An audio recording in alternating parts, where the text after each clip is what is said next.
للہ رب العالمین والصلاة والسلام علی خاتم النبیین اما بعد فاعوذ باللہ من الشیطان الرجیم بسم اللہ الرحمن الرحیم.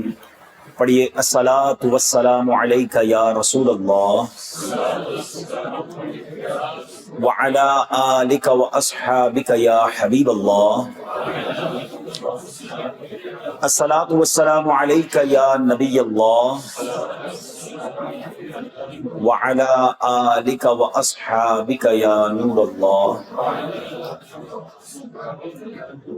درود پاک پڑھنے کے بے شمار فضائل و برکات ہیں.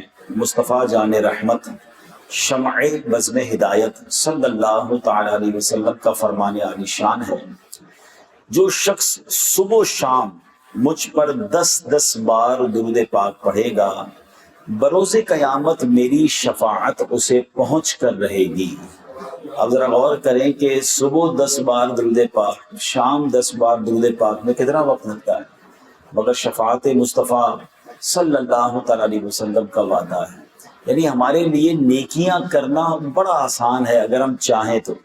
آپ ڈاکٹرز ہیں یا آپ اس فیلڈ سے تعلق رکھتے ہیں، بعض اوقات آپ کچھ ہاتھوں سے کام تو کر رہے ہوتے ہیں مگر آپ کی زبان فارغ ہوتی، لیکن اگر زبان ذکر و درود سے تر رہے تو انشاءاللہ اللہ کی رحمت بھی ساتھ ہو جائے گی، شفا کے معاملات بھی آسان ہو جائیں گے. جو درود پاک کی ایک اور فضیلت ہے کہ جو ایک بار درود پاک پڑھتا ہے اس پر 10 رحمتیں نازل ہوتی ہیں. اب جو ڈاکٹر صاحب صبح و شام کثرت سے درود پاک پڑھ رہے ہیں اور ان پر رحمتیں برس رہی ہیں تو انشاءاللہ ان کے خود بھی معاملات ٹھیک رہیں گے، اور ان کے پاس جو دیگر مریض آئیں گے اللہ نے چاہا تو ان پر بھی ان کا جو ریفلیکشن ہے، ان کی جو برکتیں ہیں وہ آئیں گی. مجھے اچھی طرح یاد ہے میں کسی علاج کے سلسلے میں ایک ڈاکٹر صاحب سے ملا، تو جب میری ان سے ملاقات ہوئی تو میں نے دیکھا کہ میں جس مریض کو ان کے پاس کسی ایک خاص مرض کے لیے بھیجا تو وہ ڈرامیٹیکلی اس کو فرق پڑنے لگ جاتا تھا. اچھا 1 ہوا، 2 ہوا، 3 ہوئے، پھر میں خود بھی ان کے پاس گیا. اچھا دوائیں بھی وہ کوئی ایسی اسپیشل دوائیں نہیں دیتے تھے کہ بھائی وہ دوائیں اور کسی کے پاس نہ ملے، وہ نارمل میڈیکل اسٹور سے دوائیں مل جاتی تھی. تو میں نے ڈاکٹر صاحب سے کہا آپ اصل بات بتائیں، بات کیا ہے؟ میں پہلے بھی اپنے اس پرابلم کے لیے ڈاکٹرز کے پاس گیا ہوں اور مریضوں کو بھی بھیجا، آپ کے پاس آتے ہیں تو معاملہ ٹھیک ہو جاتا ہے، تو کیا وجہ ہے؟ تو انہوں نے 2 باتیں کی مجھ سے جو مجھے بڑی، جس کو کہنا کہ اور ایمان مضبوط ہوا. مجھے پتا ہے کہ وہ ڈاکٹر ماشاءاللہ تہجد گزار ہیں. میری کئی باروں سے 3 ساڑھے 3 بجے رات کو ہی بات ہوتی ہے، کیونکہ ہمارے آلموسٹ رات جاگنے کا سلسلہ ہوتا ہے، ہم فجر پڑھ کے نارملی سوتے ہیں. تو مجھے پتا ہے ڈاکٹر صاحب اس وقت مجھے مل جائیں گے، وہ تہجد کے لیے اٹھے ہوں گے. تو ایک تو وہ تہجد گزار ہیں ماشاءاللہ، دوسرا وہ کہتے تھے کہ میں روزانہ نماز، فجر کی نماز میں یا تہجد کی نماز میں دعا کرتا ہوں کہ یا اللہ میرا مریض میرے پاس ایک بار آئے دوبارہ نہ آئے، وہ ٹھیک ہو جائے. ایک تو میں اپنے مریضوں کے لیے دعا کرتا ہوں. دوسرا وہ کہتے ہیں کہ میں نے ایک دعوت اسلامی کے ہی کسی مبلغ کے بیان میں اجتماع میں یہ سنا تھا کہ اللہ کے ساتھ کچھ کاروبار کرنا چاہیے. تو کہتے ہیں میں نے اپنی آمدنی کا 30% جو ہے وہ راہ خدا میں خرچ کرتا ہوں، میں غریبوں کو کھانا کھلاتا ہوں. انہوں نے کچھ لنگر وغیرہ کا سسٹم بنایا ہوا. تو کہتے ہیں بھائی یہ راز ہے، میں تو اور کوئی نہیں ہے، میرا کام بھی کم نہیں ہوتا، دنیا بھر سے لوگ میرے پاس آ رہے ہیں، پورے پاکستان سے مریض ڈھونڈ کے میرے پاس پہنچ رہے ہیں. میرا اللہ نے کام میں بھی برکت ڈال دی ہے، غریب بھی لوگ کھانا کھا رہے ہوتے ہیں اور اللہ شفا بھی دے دیتا ہے. تو بعض اوقات یہ ہوتا ہے کہ کوئی ڈاکٹر شاید اس سے اچھی دوائی دے رہا ہوتا ہے، اس سے اچھے طریقے سے علاج کر رہا ہوتا ہے، مگر نتیجہ نہیں آ رہا ہوتا. مگر کسی کے ساتھ اللہ کی رحمت ہوتی ہے، کسی کے ساتھ کوئی ایسی نیکی ہوتی ہے کہ اللہ پاک اس کی زبان میں تاثیر ڈال دیتا ہے. اب اسی طرح اگر آپ دیکھیں تو آپ کو ہر طرح کے ایسے لوگ صرف ڈاکٹرز میں نہیں، آپ کو بہت ساری فیلڈز میں لوگ ملیں گے. کچھ لوگ بڑی کمال کا نالج رکھتے ہیں، بڑی کمال کی ان کی سٹڈیز ہیں، بڑی ان کے پاس ڈگریاں ہیں، مگر جب وہ ہمارے سامنے بات کرتے ہیں، چاہے وہ اسلامک اسکالر ہوں یا نارمل پریچرز ہوں، ان کی بات ہمیں مزیدار نہیں لگتی، سمجھ نہیں آتی. آپ نے بھی بہت سارے کالجز یونیورسٹی میں پڑھا ہوگا، پڑھایا ہوگا، ٹیچرز کے ساتھ تعلق رہا ہوگا، مگر کچھ لوگ اتنا پڑھے بھی نہیں ہوتے، مگر اللہ نے ان کی زبان میں ایسی تاثیر ڈالی ہوتی ہے کہ ان کے الفاظ دل میں اتر جاتے ہیں، ان کی بات فوراً سمجھ آ جاتی ہے. تو کچھ تو ہے نا کہ اللہ پاک ان کی زبانوں میں تاثیر ڈال دیتا ہے، ان کے کاموں میں آسانی ڈال دیتا ہے. تو ہمیں بھی چاہیے کہ مجھے ویسے بھی ایز اے دعوت اسلامی کے ذمہ دار کئی ایسے اسلام پہ ملتے ہیں کہ ہمیں بیان ہمارا اچھا ہو جائے، ہماری گفتگو اچھی ہو جائے، کوئی ایسا ٹپ دے دیں کہ لوگ ہماری بات سمجھنے لگ جائیں، ہماری بات انڈرسٹینڈیبل ہو جائے. تو میں سب کو ایک بات عرض کرتا ہوں, آپ کو بھی کہہ دیتا ہوں, شاید آپ میں سے کوئی اس کو پک کر لے, کہ دیکھیں بات ہم کرتے ہیں زبان سے, ٹھیک ہے, یہی زبان اگر گالیاں دینے والی ہے, یہی زبان جھوٹ بولنے والی ہے, یہی زبان دل توڑنے والی ہے, یہی زبان لوگوں کو تکلیف پہنچانے والی ہے, اور پھر اسی زبان سے آپ چاہ رہے ہیں کہ جناب آپ اچھی بات بھی کریں اور لوگ آپ کی بات سمجھ جائیں, اٹس کوائٹ ڈیفیکلٹ. جس چیز کو آپ نے اللہ کی نافرمانی میں یوز کیا اس میں تاثیر کہاں سے آئے گی؟ آپ ایک بار پریکٹس کر کے دیکھ لیں, اپنی اسی زبان کو اللہ اور اس کے رسول کے ذکر سے تر کرنا شروع کر دیں, کثرت سے درود پاک پڑھیں, بلکہ ایسے ایسے وظیفے ہیں جو وداؤٹ اینی ایفرٹ ہم بہت کچھ کما سکتے ہیں. ذرا مل کر کہیے سبحان اللہ, بلند آواز سے کہہ دیں سبحان اللہ, الحمدللہ, اللہ اکبر, لا الہ الا اللہ. جب ہم نے یہ وظیفے پڑھنا شروع کیے نا تو میرے سامنے جو گھڑی ہے اس میں 3:19 تھے, ہم وظیفے سے فارغ ہو گئے پھر بھی 3:19 ہی. اٹ مینس ہم نے 1 منٹ بھی اسپینڈ نہیں کیا, لیس دین اے منٹ. اب ماشاءاللہ بڑے بڑے ڈاکٹر ہو سکتے ہیں یہاں بیٹھے ہوں گے, بلکہ تھوڑی دیر کے لیے آپ ازیوم کر لیں دا بگیسٹ ڈاکٹر 1 منٹ میں کتنے پیسے کماتا ہے, کبھی غور کیجئے گا. کسی کی ماہانہ کروڑ روپے کی آمد نہیں ہونا, لیکن اس کے بھی اگر آپ منٹ بناؤ گے نا تو منٹ میں وہ چند 100 روپے بنیں گے, ٹھیک ہے نا, کیونکہ اس کی جب پورے کروڑ روپے کو آپ ڈیوائڈ کرتے چلے جائیں گے, 1 منٹ پہ لائیں گے چند 100 یا میکسیمم 1000 روپے بن جائیں گے پر منٹ, ٹھیک ہے. مگر آپ کو اندازہ ہے کہ آپ نے لیس دین منٹ کیا کما لیا ہے. Anybody here to have a power to buy tree in paradise? کوئی ایسا شخص ہے یہاں پر جس کے پاس یہ پاور ہو کہ وہ جنت میں درخت خرید سکتا ہے؟ ہم میں سے کوئی اپنے پیسوں سے تو نہیں خرید سکتا, بلکہ ہم سب مل کے پیسے ملا لیں نا, ہم نے پھر بھی نہیں خرید سکتے. مگر میرے نبی علیہ الصلوۃ والسلام کے سچے وعدے ہیں, جو ایک بار سبحان اللہ کہے اس کے لیے جنت میں درخت لگا دیا جاتا ہے, ایک بار الحمدللہ کہے جنت میں درخت لگ جاتا ہے, ایک بار اللہ اکبر کہے جنت میں درخت, لا الہ الا اللہ کہے جنت میں درخت لگ جاتا ہے. اتنا آسان. ہم میں سے کوئی کھڑا نہیں ہوا, کوئی ایفرٹ نہیں کی, کوئی پسینہ نہیں بہا, آپ کی ڈاکٹری زبان میں کہوں تو کوئی کیلوریز بھی برن نہیں کی, اور less then minute we bought 4 trees in paradise. 4 ہم نے درخت جنت میں لگا لیے. اتنا آسان ہے, مگر پھر بھی ہم نہیں کرتے. فضول باتوں میں بعض اوقات گھنٹوں نکل جاتے ہیں, موبائل فون پر, سوشل میڈیا پر. تو پلیز ٹھیک ہے, آپ کی جو بھی فیلڈ ہے, مسلمان بھی تو ہیں, جنت میں بھی جانا ہے, وہاں کے خزانے بھی جمع کرنے ہیں, تو انشاءاللہ ذکر و اذکار یہ اپنی زندگی میں ضرور شامل کریں, اور خاص طور پہ درود پاک. پھر دیکھیں آپ کی ٹینشنیں, پریشانیاں, بیماریاں کیسے دور ہوتی ہیں. اور پھر ایک اور چلیں, دل کے دروازے پر دستک دیتا ہوں. یہ بتائیے ہم میں سے کون کون ہے جو یہ چاہتا ہے کہ مرتے وقت آخری زبان پر میرے کلمہ پاک ہو؟ کون کون چاہتا ہے؟ لا الہ الا اللہ محمد رسول. ایوری بڈی وانٹس, اوکے. مرتے وقت سب چاہتے ہیں. اب ہاتھ نہیں اٹھائیے گا, صرف دل کے دروازے پر دستک دے رہا ہوں. زندگی میں کتنا پڑھتے ہیں؟ آج پورے دن میں کتنی بار کلمہ پڑھا؟ اس پچھلے ویک میں کتنی بار کلمہ پڑھا؟ اچھا پورے مہینے میں کتنی بار پڑھا ہے؟ اپنے دل سے پوچھیے. مرتے وقت ہر کوئی چاہتا ہے کہ کلمہ زبان پر, زندگی میں نہیں پڑھنا ہے. حالانکہ حدیث میں افضل الذکر, سب سے افضل ذکر کہا گیا لا الہ الا اللہ, مگر نہیں پڑھتے. آپ تو خود ڈاکٹر ہیں. انکانشیسنس, جب بندہ ڈیزینس میں ہوتا ہے, بے ہوشی کے قریب ہوتا ہے, یا جناب آپ نے تو کئیوں کا سکرات کا عالم بھی دیکھا ہوگا, اور ہم نے ڈاکٹروں سے ہی جانا ہے کہ جب بندہ بہت زیادہ یا تو بے ہوشی کے قریب چلا جائے یا بہت تکلیف میں ہو, آخری وقت ہوتا ہے, تو جو اس کے اندر ہوتا ہے نا وہ باہر نکلنا شروع ہو جاتا ہے, وہ عجیب عجیب باتیں کرنا شروع کر دیتا ہے. آپ کو کئی عجیب عجیب ایکسپیرینس ہوئے ہوں گے, بلکہ ایز اے ڈاکٹر کئی تو آپ کے پاس سیکرٹ ہوں گے لوگوں کے, مگر وہ آپ کی پروفیشنلزم ہے کہ آپ نہیں بتاتے کہ بھائی یہ کیا کیا باتیں کر رہا ہے.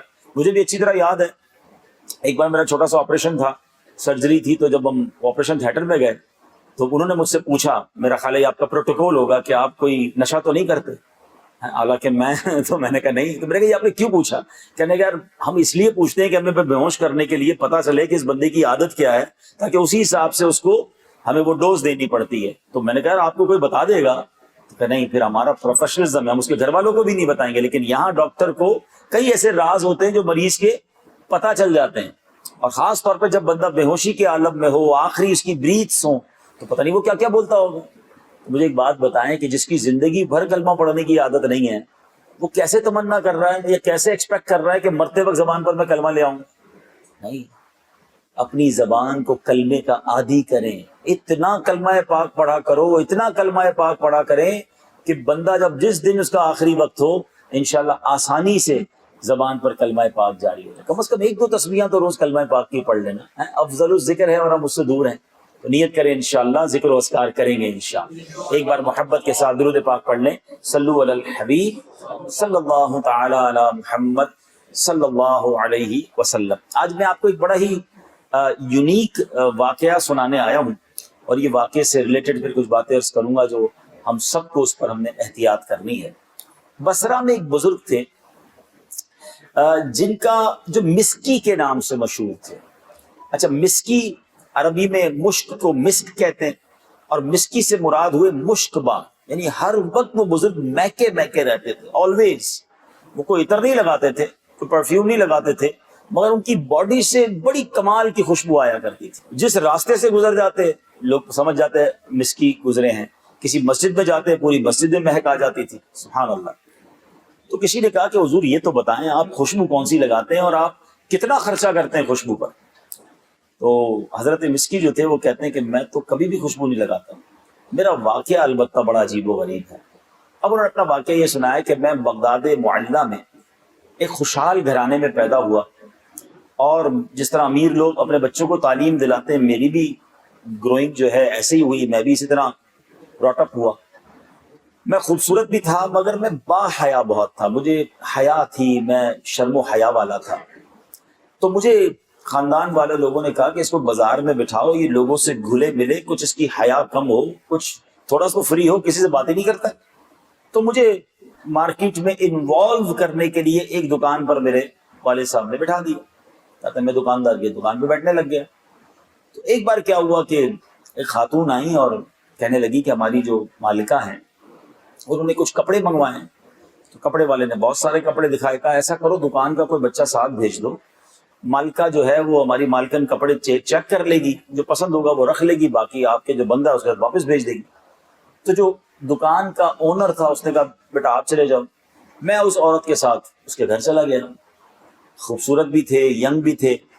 کہتے جب میں ادھر گیا تو وہاں پر ایک بہت ہی خوبصورت خاتون بہت اچھے کپڑوں میں اپنے محل میں بیٹھی ہوئی ہے، اور جا کر جب اس کو میں نے کپڑے دکھائے تو اس خاتون نے کپڑے تو سائڈ پہ کیے، اس کی نیت مجھ پر خراب ہو گئی۔ اب اس نے مجھے گناہ کی دعوت دینے لگی اور اس نے کمرے کو بھی بند کر دیا۔ اب موقع تو بڑا اچھا تھا کہ میں گناہ کر لیتا، مگر میری حیا، میری شرم، میں نے سوچا یہ تو حرام ہے، گناہ کبیرہ ہے۔ بہت اس نے ضد کی، میں منع کرتا رہا۔ آخر جب دیکھا کہ کوئی آسرا نہیں ہے اس گناہ سے بچنے کا، کوئی چانس بن نہیں رہا، تو اس شخص نے کیا کیا، اس نوجوان نے کہا کہ مجھے واش روم جانا ہے۔ اس نے کہا اچھا ٹھیک ہے، اپنی کنیزوں کو کہا کہ صاحب کو ذرا واش روم لے جائیں۔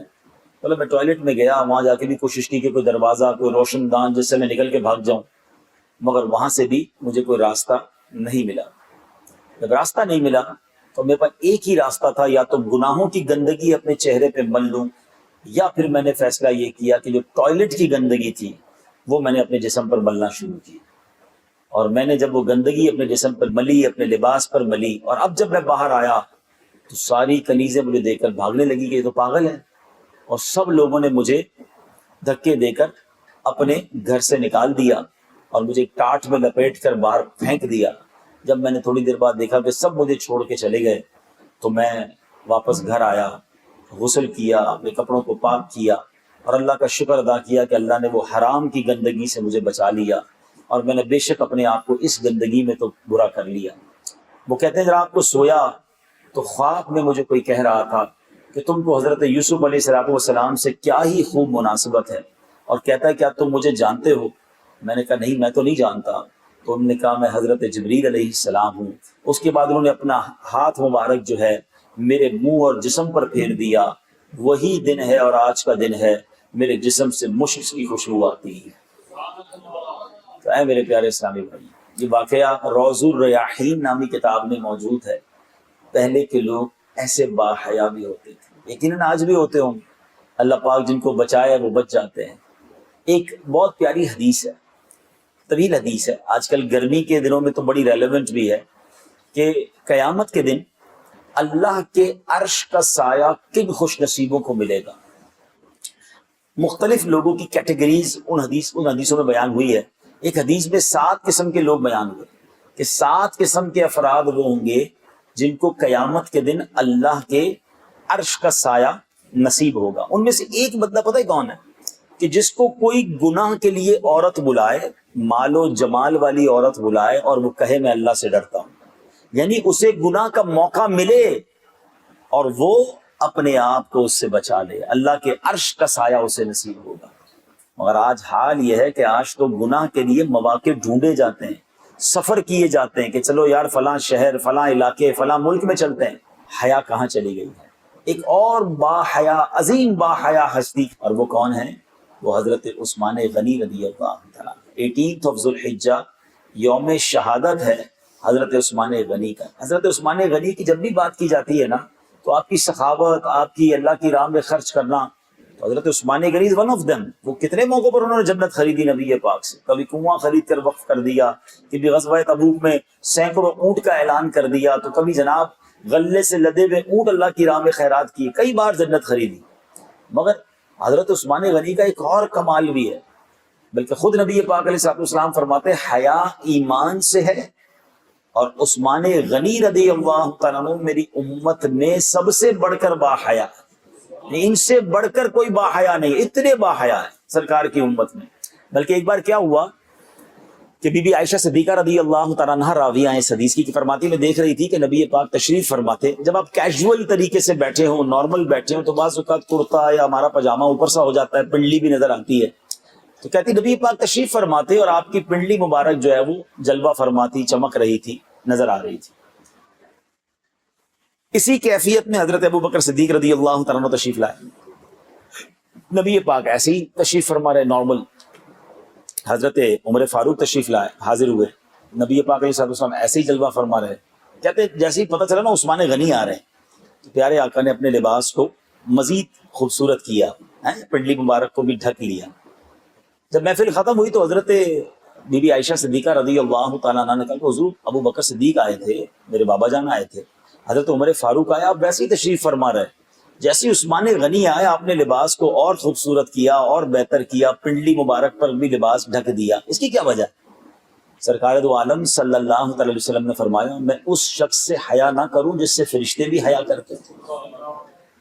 یعنی آپ سوچئے کہ حیا کا ہمارے اسلام میں کتنا بڑا رول ہے، کتنا تعلق ہے اس کا. سرکار دو عالم صلی اللہ علیہ وسلم کے بارے میں آتا ہے کہ آپ ایک کنواری لڑکی سے زیادہ باحیا تھے. یہ نبی پاک علیہ السلام کا انداز ہے. ہم صلاۃ والسلام میں پڑھتے ہیں نا، نیچی نظروں کی شرم و حیا پر درود، اونچی بینی کی رفعت پہ لاکھوں سلام. تو میرے آقا تو اس طرح باحیا زندگی گزاری اور یہی ہمیں درس دیا نا. آئیے ذرا تھوڑا سا حیا کی ڈیفینیشن بھی سمجھ لیتے ہیں. حیا کہتے ہیں عیب لگائے جانے کے خوف سے جھینپنا. ایکچولی ڈیفینیشن اس کی یہ ہے. اس سے مراد وہ وصف ہے جو ان چیزوں سے روک دے جو اللہ اور مخلوق دونوں کے لیے ناپسندیدہ ہوں. لوگوں سے شرما کر کسی ایسے کام سے رک جانا کہ ان کے نزدیک اچھا نہیں ہے، یہ مخلوق سے حیا کہلاتی ہے. اچھا یہ بھی ختم ہوتی جا رہی ہے. بزرگ بتائیں گے پہلے کے دور میں آج سے 10 15 20 سال پہلے بھی نوجوان سگریٹ پی رہے ہوتے تھے اور کوئی بزرگ گزرتے تو چھپا لیتے تھے یا فوراً نیچے رکھ دیتے. اس سے پہلے جائیں تو والد آئے تو ٹوپی پہن لیتے تھے، سر ڈھانپ لیتے، بھائی بزرگ آ رہے ہیں، علامہ صاحب آ رہے ہیں یا امام صاحب آ رہے ہیں. یعنی کھڑے ہو جانا، بیٹھے بیٹھے کھڑے ہو جاتے تھے ادب کے طور پر. کئی ایسے کام جو لوگ اپنے بزرگوں کے سامنے، اپنے والدین کے سامنے نہیں کرتے تھے، اب تو وہ بھی ختم ہو گیا. یعنی حیا ایک ایک کر کے کیسے ختم ہو رہی ہے. اب تو وہ کچھ ہو رہا ہے کہ اب باپ بیٹا بیٹی فیملی دیکھ کر جو ٹی وی پہ دیکھ رہے ہیں اس کا تو ذکر بھی کوئی نہیں کر سکتا تھا. مگر آج فیملی کے ساتھ بیٹھ کر، بلکہ بتانے والے بتاتے ہیں یا کبھی کبھی ہماری اخباروں میں یا سوشل میڈیا پہ نظر پڑ جاتی ہے تو پتہ چلتا ہے کہ اب ڈرامے آ رہے ہیں، پارٹی شوز آ رہے ہیں کہ جس میں باقاعدہ حیا کا جنازہ نکالا جا رہا ہے کہ میاں بیوی کا ایک ساتھ رہنا تو اور ہے، بیوی کو بھی کچھ اور کرنے کی اجازت ہے، میاں کو بھی کچھ اور کرنا چاہیے. یعنی اس طرح کی دوستیوں کو باقاعدہ دیکھیں. میڈیا کا کام کیا ہوتا ہے؟ میڈیا کا، چاہے وہ پرنٹ میڈیا ہو، چاہے وہ سوشل میڈیا ہو، چاہے وہ الیکٹرانک میڈیا ہو، میڈیا کا کام ذہن سازی ہوتا ہے، قوم کو کس طرف لے جانا ہے. اسی میڈیا کے ذریعے آپ قومیں بن جایا کرتی ہیں، قومیں اٹھ جایا کرتی ہیں، ان کی تعمیر و ترقی کے کام بھی ہو سکتے ہیں. لیکن اگر میڈیا نے یہ ٹھان لی ہے کہ حیا کا جنازہ نکالنا ہے، اگر میڈیا نے یہ ٹھان لیا ہے کہ جناب لوگوں کی جو مذہبی اٹیچمنٹ ہے اس کو تباہ و برباد کرنا ہے، تو پھر ہم کیا کر سکتے ہیں؟ ہم سوچیں. اور آپ جیسے پڑھے لکھے لوگوں کو تو اس پر مزید سوچنا چاہیے کہ ہم اور ہماری فیملی کس طرف جا رہی ہے. ٹھیک ہے، آگے چلتے ہیں. یہ تو ابھی مخلوق سے حیا کی بات ہو رہی ہے نا. اچھی بات ہے کہ عام لوگوں سے حیا کرنا دنیاوی برائیوں سے بچائے گا، علماء اور صلحاء سے حیا کرنا دینی برائیوں سے باز رکھے گا. مگر حیا کے لیے اچھا یہ ہے کہ مخلوق سے شرمانے میں خالق کی نافرمانی نہ ہوتی ہو اور نہ کسی کے حقوق کی ادائیگی میں وہ حیا رکاوٹ بن رہی ہو. اس کا مطلب یہ ہوا کہ ایک حیا کی کیٹیگری وہ ہے جو ناپسندیدہ ہے کہ یار بندوں کو برا لگے گا اس لیے نماز نہیں پڑھنا. اگر ایسی گیدرنگ ہے کہ جس گیدرنگ میں دوست نماز کو برا سمجھ رہے ہیں یا لوگ دینی پریکٹس کو برا سمجھ رہے ہیں، میری گیدرنگ ہی ایسی ہے جو اسلام سے دور لوگ ہیں. بعض اوقات لوگ غیر مسلموں کی گیدرنگ بنا لیتے ہیں، ایسے ملکوں میں رہ رہے ہوتے ہیں کہ جہاں اسلام کو پریکٹس کرنے کو معیوب سمجھا جاتا ہے. تو آپ کہیں یار ان کو برا لگے گا نا اس لیے چلو نماز نہیں پڑھتا، ان کو برا لگے گا تو میں سنت پر عمل نہیں کرتا، ان کو برا لگے گا تو میں دین کا کام نہیں کر رہا. تو اب آپ نے مخلوق کی حیا کی خالق کو ناراض کر دیا. یہ حیا اچھی نہیں ہے. اور ایسا بھی نہ ہو کہ کوئی ایسی حیا ہو کہ جس کی وجہ سے لوگوں کے حقوق پامال ہو رہے ہوں. بیوی کے بچوں کے حقوق اس لیے ادا نہیں کر رہا کہ کسی فیملی ممبر کو برا لگ رہا. کسی کی حیا میں ہم لوگوں کے حقوق پامال نہیں کریں. تو ہمیں یہ سوچنا ہوگا کہ ہمیں کون سی حیا کو اختیار کرنا. اور سبحان اللہ، جو بہترین حیا ہے وہ اللہ پاک سے حیا ہے. اور اللہ پاک سے حیا کیا ہے کہ اس کی ہیبت و جلال اور اس کا خوف دل میں بٹھائے اور ہر اس کام سے بچے جس میں اس کی ناراضی کا اندیشہ ہو. حضرت سیدنا شہاب الدین سہروردی رحمۃ اللہ تعالی علیہ فرماتے ہیں اللہ عز و جل کے عظمت و جلال کی تعظیم کے لیے روح کو جھکانا یہ حیا ہے. اور اسی قسم سے حضرت سیدنا اسرافیل علیہ نبینا علیہ الصلوۃ والسلام کی حیا ہے، جیسا کہ وارد ہوا کہ وہ اللہ تعالی سے حیا کی وجہ سے اپنے پروں سے خود کو چھپائے ہوئے ہیں. حضرت اسرافیل اپنے پروں میں اپنے آپ کو چھپائے ہوئے رب سے حیا کر رہے ہیں.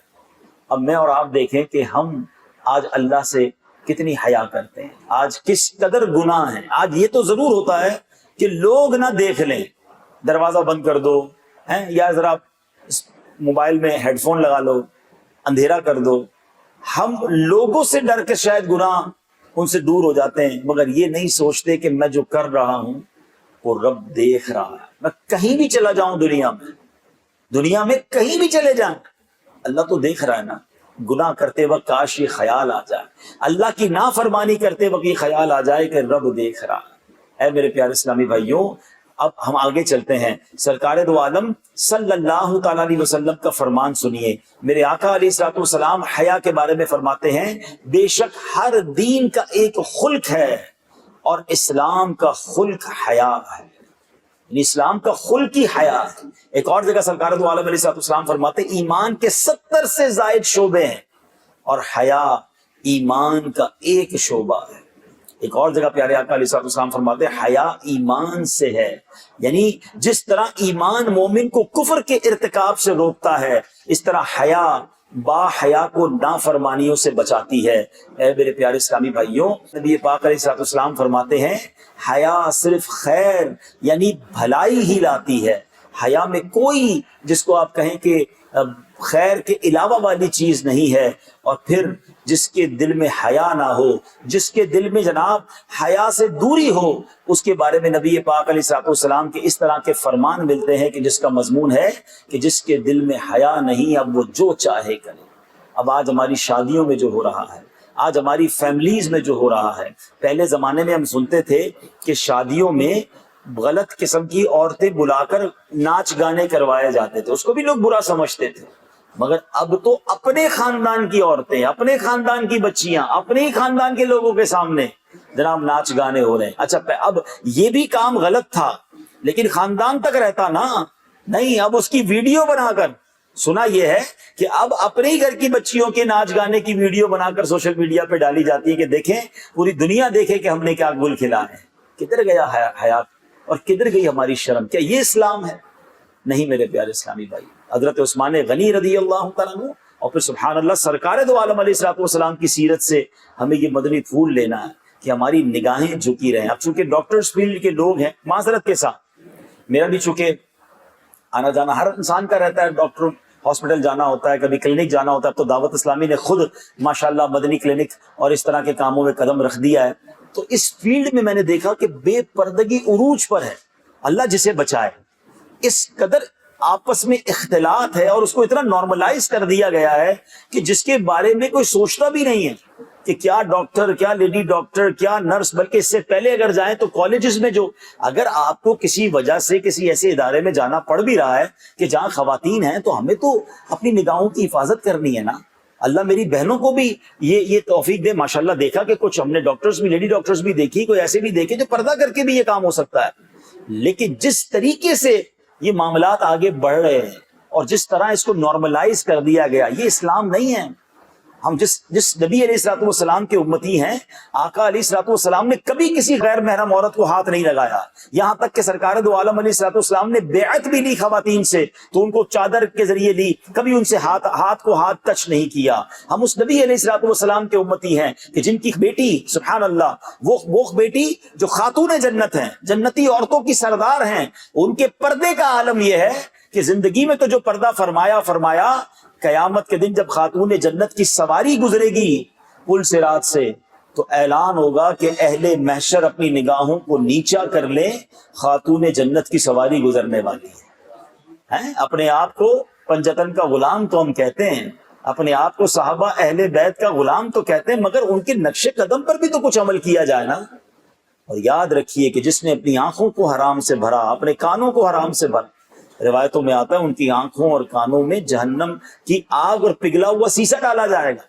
ہم کبھی کبھی سرما لگاتے ہوئے ڈر رہے ہوتے ہیں کہ آنکھ کو تکلیف نہ ہو جائے، ایئر بڈ کان میں ڈالتے ہوئے ڈاکٹر تو خیر منع کرتے ہیں، مگر جو استعمال کرتا ہے اس کو بھی یہ ڈر ہوتا ہے کہ کہیں زور سے نہ لگ جائے، اتنے نازک ہیں آنکھ اور کان. مگر یہی آنکھیں دن بھر حرام دیکھ رہی ہیں، یہی کان دن بھر حرام سن رہے، کسی کو ٹینشن ہی نہیں ہے. یہ تو نارمل ہے یار، اس کے بغیر کیسے میڈیکل کا کام ہو سکتا ہے؟ الحمدللہ دعوت اسلامی نے مدنی ہیلتھ کیئر سینٹر بنایا. میں تو مشورہ دوں گا کہ ان سب کو اگر موقع ملے تو ایک وزٹ کرانا چاہیے کہ وہاں ہم نے لیڈیز کا انتظام الگ رکھا، جینٹس کا الگ. چاہیں دیکھیں سب سے پہلے ولنگ ہوتی ہے. میں چاہوں کہ میں نے گناہ نہیں کرنا تو میں گناہ سے بچ سکتا ہوں. ہاں میں چاہوں بچنا ہی نہیں ہے تو پھر تو مرضی ہے، میں بارش میں نکلوں اور چھتری بھی نہ لوں اور کہوں جناب میں بھگ گیا، تو بھائی آپ نے اپنے آپ کو بچانے کی کوشش کون سی کی؟ چاہے تو انسان کوشش کر سکتا ہے نا. تو ہم جب آئے فیضان مدینہ میں ہیں تو مدینے کا فیضان لے کر جائیں نا کہ اب اگلی زندگی تو گناہوں سے بچ کر گزرے. اور آپ تو ماشاءاللہ کئی لوگوں کو، میں تو کئی ڈاکٹر صاحب سے عرض کرتا رہتا ہوں کہ ڈاکٹر کی بندہ بہت سنتا ہے، یعنی آپ جسمانی مرضوں کے ڈاکٹر کے ساتھ ساتھ گناہوں کے امراض کے ڈاکٹر بھی بن جائیں نا. کتنا اچھا ہو کہ آپ کے پاس کوئی مریض آئے، آپ اس کو پرسکرپشن بھی دیں، ساتھ ساتھ کوئی نیکی کی دعوت بھی دے دیں، کوئی نماز کی بات بھی کر دیں، کوئی درود پاک پڑھنے کی بات کر دیں، کوئی ایک رسالہ اسے دے دیں. دعوت اسلامی کے بڑے چھوٹے چھوٹے بکلیٹس ہیں. تو کیا ہوگا کہ آپ کے پاس تو دوائی لینے آیا تھا، کل اگر وہ نمازی بن گیا تو آپ کے لیے صدقہ جاریہ ہو جائے گا. مجھے یاد آیا کہ یہ کاروبار کے ساتھ نیکی کی دعوت کیسے امپیکٹفل بن سکتی ہے. ہمارے ایک بزنس مین نے بتایا، غالباً حیدرآباد کے تھے، کہتے میری کپڑے کی دکان ہے، میرے پاس لیڈیز آتی ہیں کپڑا لینے کے لیے، میں نے رسالے رکھے ہوئے ہوتے ہیں مکتبۃ المدینہ کے. اب ہر سوٹ پہ مثال کے طور پہ اگر 200-400 روپے کماتا ہوں تو 10-12 روپے کا رسالہ دے دیتا ہوں، مجھے ثواب بھی ملتا ہے. تو کہتے ایک بار میں نے اسی طرح ایک لیڈیز سوٹ کے اندر ایک بکلیٹ ڈال دی اور وہ خاتون چلی گئی. تھوڑے عرصے کے بعد ایک خاتون آئی، بڑی با پردہ، فل پردے کے اندر میری دکان پر آئی اور کہتی کہ بھائی آپ نے مجھے پہچانا؟ کہا میں نے تو نہیں پہچانا. کہا میں وہی ہوں جو تھوڑا عرصہ پہلے آپ کی دکان پر آئی تھی سوٹ لینے کے لیے، آپ نے ایک بک اس کے اندر ڈالی تھی، میں نے گھر جا کر پڑھا، اس میں پردے کا اتنا شاندار درس تھا، میں نے پردہ کرنا شروع کر دیا. اب وہ بھائی کہتے ہیں میں تو حیران ہو گیا کہ میں تو کپڑا بیچنے والا بندہ ہوں، میرے ذریعے کسی بہن نے پردہ کیسے کر لیا. تو بات یہ ہے کہ جب آپ کا سوچ کا دھارا چینج ہوتا ہے نا، آپ کہتے ہیں نہیں یار میں نے دنیا سے جانا ہے، پیسے تو کمانے، ساتھ ساتھ میں نے اپنی آخرت بھی بنانی ہے، تو یہ دونوں چیزیں ہی ہوں گی. ہاں یاد رکھیے گا، ہمیں اپنی آخرت کو بہتر بنانے کے لیے کوئی ایکسٹرا ٹائم نہیں ملے گا. یعنی ایسا تھوڑی ہوگا, آپ تو خود ڈاکٹر ہیں, کہ کیا ہمیں کوئی لائف میں ایسا میسج آتا ہے کہ جناب now you have only 10 years left so be prepared for your hereafter. ایسا تو کچھ بھی نہیں ہوتا. ہمیں تو صبح نہیں پتا ہوتا, شام دنیا سے چلا جاتا ہے بندہ. کہتے ہیں نا, آگاہ اپنی موت سے کوئی بشر نہیں, سامان 100 برس کا ہے پل کی خبر نہیں. پتہ نہیں کب چلے جائیں گے. تو اسی دنیا میں رہ کر وہ والی دنیا بھی تیار کرنی ہے. اور قبر زیادہ لمبا عرصہ ہے نا, اس دنیا سے زیادہ لمبا عرصہ ہے نا. صدیوں سے لوگ قبر میں جا رہے ہیں, پتہ نہیں ہم بھی کتنے سال رہیں گے. اور قبر جو ہے نا پیارے اسلامی بھائیوں, 2 ہی طرح کی ہے. دیر از نو تھرڈ آپشن. دنیا میں تو بہت سارے آپشن ہیں نا, فلاں سوسائٹی میں رہنا ہے, اس سے اپر سوسائٹی ہے, اس سے اپر سوسائٹی ہے, لگژری لائف ہے, ایکسٹرا لگژری لائف ہے, بہت سارے گریڈ بن سکتے ہیں. قبر کے 2 ہی گریڈز ہیں. سرکار دو عالم صلی اللہ تعالی علیہ وسلم نے فرمایا, قبر یا تو جنت کے باغوں میں سے ایک باغ ہوتی ہے, یا تو دوزخ کے گھڑوں میں سے ایک گھڑا. There is only 2 options. So check your life. If I die today, اگر میں آج دنیا سے چلا جاتا ہوں, اور جا سکتا ہوں, کبھی بھی جا سکتے ہیں نا, تو میری قبر جنت کا باغ بنے گی یا دوزخ کا گھڑا. چیک ہم نے خود کرنا ہے. اگر کمزوری ہے تو آج سے ٹھیک کریں, حیا کو اپنائیں, گناہوں سے بچیں, اور ذکر و اذکار, نمازوں کی پابندی. اور پھر اس کے ساتھ ساتھ میں ایک اور بات آپ سے کرنا چاہتا ہوں کہ آپ کے پاس تو بعض اوقات جنت میں جانے کا راستہ کبھی کبھی آپ کے پاس ایسا آسان ہو جاتا ہے, کیونکہ ہر طرح کا دکھی انسان آپ کے پاس آتا ہے. بعض اوقات ایسے بھی لوگ آپ کے پاس آتے ہوں گے جو بیمار ہوں گے, اور ان کے پاس پیسے نہیں ہوتے ہوں گے, ان کے پاس علاج کے لیے پیسے نہیں ہوتے ہوں گے. اب 2 طریقے ہیں کہ آپ اس سے فیس بھی لیں اور جناب بار بار بھی بلائیں اور اپنے پیسے بنا لیں. اور موقع یہ ہوتا ہے کہ یار کم از کم اپنا کوٹا ایسا رکھ لوں کہ اگر 100 مریضوں کا علاج کرتا ہوں تو 2-5 مریض میرے ایسے جو غریب ہیں ان کا فری میں علاج کر دوں. اب یقین کریں ان کی دعائیں جو ہے نا وہ آپ کو وہاں پہنچا دیں گی جہاں آپ کی سوچ بھی نہیں جائے گی. کیا پتا اس کی دعا سے آپ پر اور آپ کے بچوں پر آنے والی بیماریاں جو ہے نا وہ ٹل جائیں. اللہ اکبر. کبھی کبھی واقعی ایسا ہوتا ہوگا, ابھی 2-3 دن پہلے کی بات ہے, یا اسی طرح جیسے آپ ڈاکٹرز آئے, وکلا آئے ہوئے تھے, میں نے وکلا سے بھی یہی بات کی. میں نے کہا آپ تو وہ لوگ ہیں جس کو پتہ چل جاتا ہے کیس لے کر جو بندہ آیا وہ حق پر ہے یا نہیں ہے. آپ کو پتہ یہ مظلوم ہے, اس غریب یہ یتیم بیوہ کی زمین پر قبضہ کر لیا کسی نے, یا اس کو جناب زیادتی ہو گئی ہے اور اس کے کیس لڑنے کے پیسے نہیں ہیں. مگر آپ سوچیں اگر آپ کسی مظلوم کا ساتھ دے دیں گے اور اس کا حق اسے دلا دیں گے جو اس نے دعا دینی ہے دل سے, پھر سوچیں آپ کا معاملہ کتنا اچھا ہو جائے گا. اور وہ وکیل کتنا بدبخت ہے کہ جس کو پتا ہے کہ یہ بندہ ظالم ہے, یہ قاتل ہے, یا اس نے زمین پر قبضہ کیا ہے, اس نے حق مارا ہے, مگر فیس اچھی دے رہا ہے تو میں اس کو حق پر ثابت کروں گا. یعنی مجرم کو جو ہے مجرم کا ساتھ دے رہے ہو. آپ سوچو یہ پیسے کس کام کے ہیں. مظلوم کی ہائے الگ لگنی ہے اور یہ پیسے حرام کے. آپ کو پتا بھی یہ بندہ جھوٹ بول رہا ہے, کیونکہ وکیل سے نہیں چھپتا, ڈاکٹر سے نہیں چھپ سکتا. ڈاکٹر کے پاس جا کر میں اپنا مرض نہیں چھپا سکتا, تھوڑے دنوں میں سب پتہ چل جائے گا ڈاکٹر کو. تو یہ اب ڈاکٹر کا کام ہے, وکیل کا کام ہے. ہم ایسے اور بھی لوگوں کو بتاتے رہتے ہیں کہ کبھی بھی ظالم کا ساتھ نہ دیں. چلے آپ کے ساتھ یہ ظالم مظلوم والا معاملہ تو کم ہوتا ہوگا, مگر آپ یہ دیکھیں کہ آپ کے پاس بعض اوقات ایسے ہی مدد کا موقع آتا ہوگا کہ آپ کو لگتا ہے کہ اس کا علاج ہو گیا تو یہ بچ جائے گا, مگر صرف اس لیے علاج نہیں ہو رہا کہ اس کے پاس پیسے نہیں ہیں.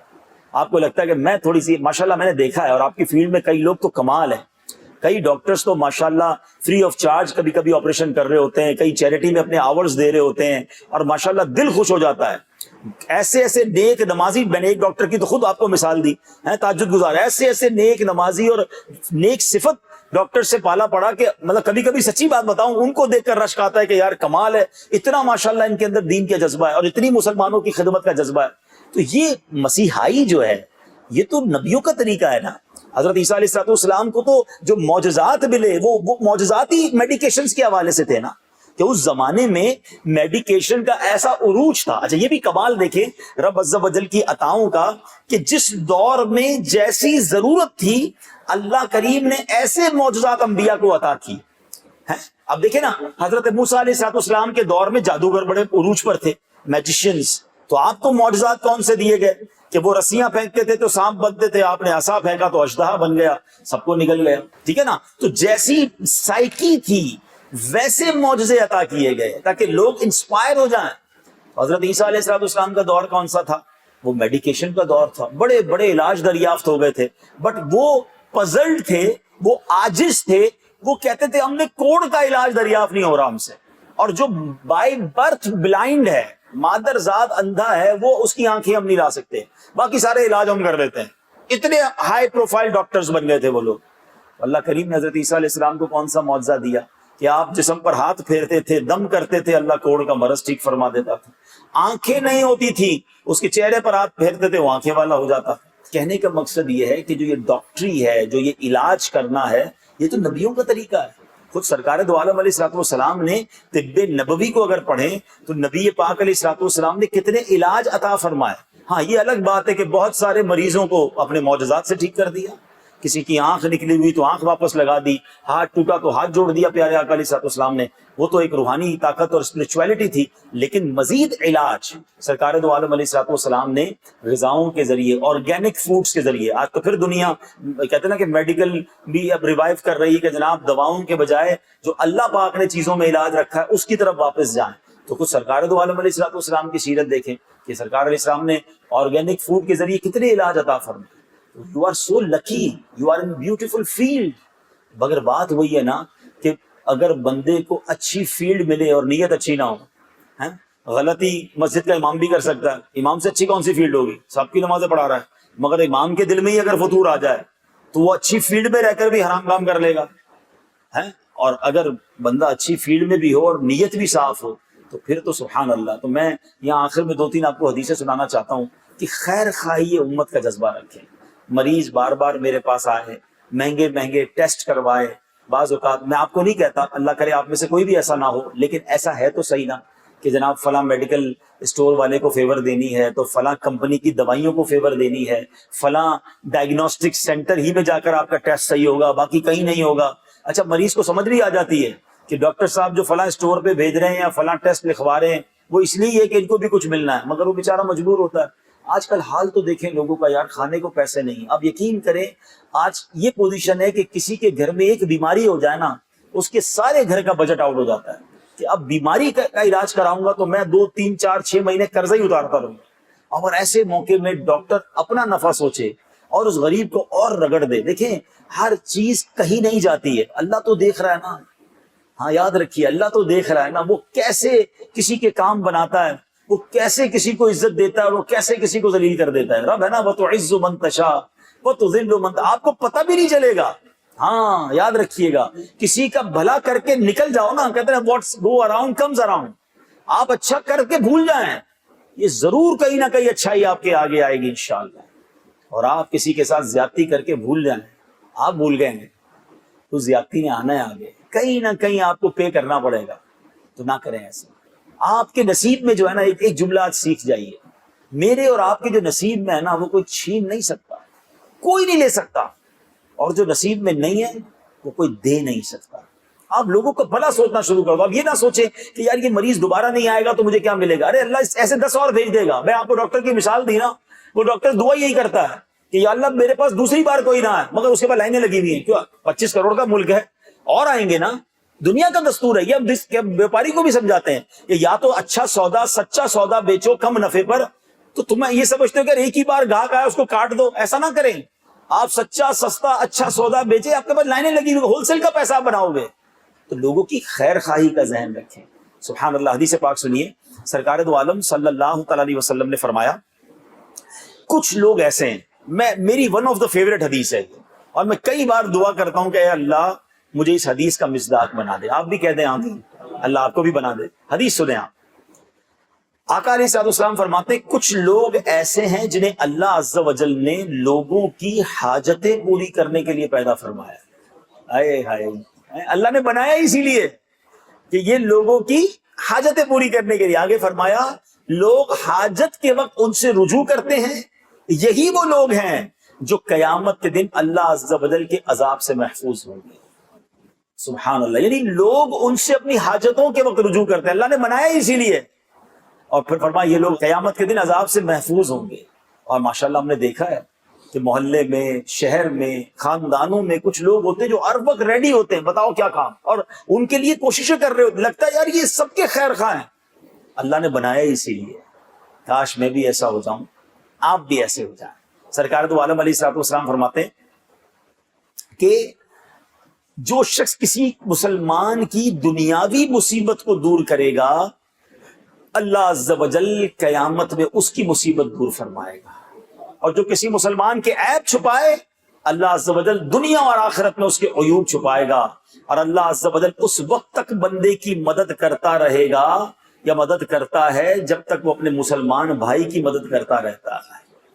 تو ڈاکٹر صاحب ہوں یا چاہے جناب اس فیلڈ سے کوئی بھی تعلق رکھنے والے ہوں یا اور بھی کوئی بھائی مجھے سن رہے ہوں، ٹرائی ٹو ہیلپ۔ جتنا آپ لوگوں کی مدد کریں گے اللہ آپ کی مدد کرے گا۔ یہ لوگوں کا کام نہیں کر رہا، میں اپنا ہی کام کر رہا ہوں۔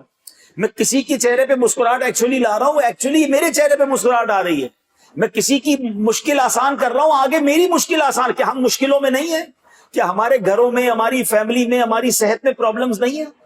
آپ دوسروں کا بھلا کریں۔ میں آپ کو آپ کے نبی علیہ السلام کی حدیث سنا رہا ہوں، آپ اپنی آنکھوں سے دیکھیں گے یار میں نے فلاں کا بھلا کیا، میرا بھلا ہو گیا، میرے گھر میں اچھا ہو گیا، مجھ پر آنے والی آفت ٹل گئی۔ کتنی مصیبتیں اور آفتیں تو ایسی ہیں جو مجھے اور آپ کو پتہ بھی نہیں چلتی ہیں، جو آنے والی ہوتی ہے یا جو آ رہی ہوتی ہے، بلکہ قریب آ گئی ہوتی ہیں۔ ہاں حدیث پاک میں آتا ہے یہ دعا ہے نا، دعا یہ بڑی کمال کی چیز ہے۔ دعا جب بندہ کرتا ہے تو یہ آفت کے درمیان بیچ میں آ جاتی ہے اور لڑائی کرتی ہے اور بندے پر وہ آفت کو نہیں آنے دیتی ہے۔ صدقے کے بارے میں بھی ایسے الفاظ ملتے ہیں کہ صدقہ اس طرح آفتوں کو ٹال دیتا ہے۔ تو ہمیں نہیں پتا ہمارا اچھا کام کب ہمیں کس مصیبت سے بچا گیا، جب پتہ ہی نہیں ہے تو ہمیں احساس بھی نہیں ہوتا۔ لیکن یہ ماننا چاہیے کہ اگر آج میں خیر سے ہوں، میرے پیر سلامت ہیں، میں سکون سے سانس لے رہا ہوں، مجھے کوئی بڑی بیماری نہیں ہے، تو میرے رب کی بہت بڑی مہربانی ہے۔ اپنے بارے میں سوچیں، اپنی آخرت کے بارے میں سوچیں، اپنے آگے کے گولز کے بارے میں سوچیں کہ میں نے اللہ کو راضی کیسے کرنا ہے۔ صرف دنیا ہی سب کچھ نہیں ہے۔ اللہ کرے کہ یہ سوچ ہم لے کر چلے گئے۔ اچھا دنیا نے کہیں نہیں جانا ہوتا، ایک بات یاد رکھیے گا، یہ کچھ لوگوں کا فارمولہ ہے نا بھائی دنیا کے دین کے ساتھ ساتھ کچھ دنیا بھی ہونی چاہیے۔ حضرت دین اور دنیا الگ نہیں ہے۔ ہمارے نبی اس دنیا میں ہی آئے نا، کسی اور جگہ پر تو نہیں تشریف لائے، یہی لائف گزاری، کاروبار بھی کیا، فیملی بھی گزاری، دین کا کام بھی کیا۔ ہم یہ الگ الگ سیپریٹ کیوں کر رہے ہوتے ہیں؟ یہ دونوں ایک ہی ہیں۔ اور مجھے ایک بات بتائیں، ہماری دنیا کو بہتر کرنے والا کون ہے؟ کون کر سکتا ہے ہماری بہتر؟ ذرا بلند آواز سے کہیں۔ ہمارے رزق میں برکت کون ڈال سکتا ہے؟ ہماری شہرت میں، عزت میں برکت کون ڈال سکتا ہے؟ میں اللہ کو راضی کر لوں، اللہ دنیا بھی اچھی کر دے گا، آخرت بھی اچھی کر دے گا۔ دیر از اونلی ون گول، اللہ کی رضا۔ دیکھو جس رب نے رزق دینا ہے، جس رب نے دنیا اچھی کرنی ہے، میرا رب رحمان دنیا والآخرہ ہے۔ معاذ اللہ ایسا تو نہیں دنیا کا رب کوئی اور ہے اور آخرت کا رب کوئی اور ہے، رب تو ایک ہی ہے نا، اللہ تو ایک ہی ہے۔ اسی کو راضی کر لو، دنیا بھی بہتر ہو جائے گی، آخرت بھی بہتر ہو جائے گی۔ ایسا نہیں ہو سکتا کہ میں اللہ کو راضی کرنے جاؤں میری دنیا خراب ہو جائے۔ جب دنیا کا مالک بھی وہی ہے، دنیا میں نوازنے والا بھی وہی ہے، تو اس نے میری دنیا بھی اچھی کر دینی ہے۔ اور ایسے کئی آپ کو لوگ ملیں گے کہ جنہوں نے اللہ کو راضی کیا، کہتے ہیں نا تم رب کو راضی کر لو، رب سب کو راضی کر دے گا۔ ہم سب کو راضی کرنے کے چکر میں رب کو ناراض کر رہے ہیں۔ یہ فارمولہ غلط ہے، تھوڑا چینج کر لیں، ڈائریکشن بدل لیں کہ زندگی ایسے گزارنی ہے کہ رب راضی ہو جائے۔ رب راضی تو انشاءاللہ سب راضی۔ اللہ پاک عمل کرنے کی توفیق عطا فرمائے۔ صلو علی الحبیب صلی اللہ تعالی علی محمد صلی اللہ علیہ وسلم۔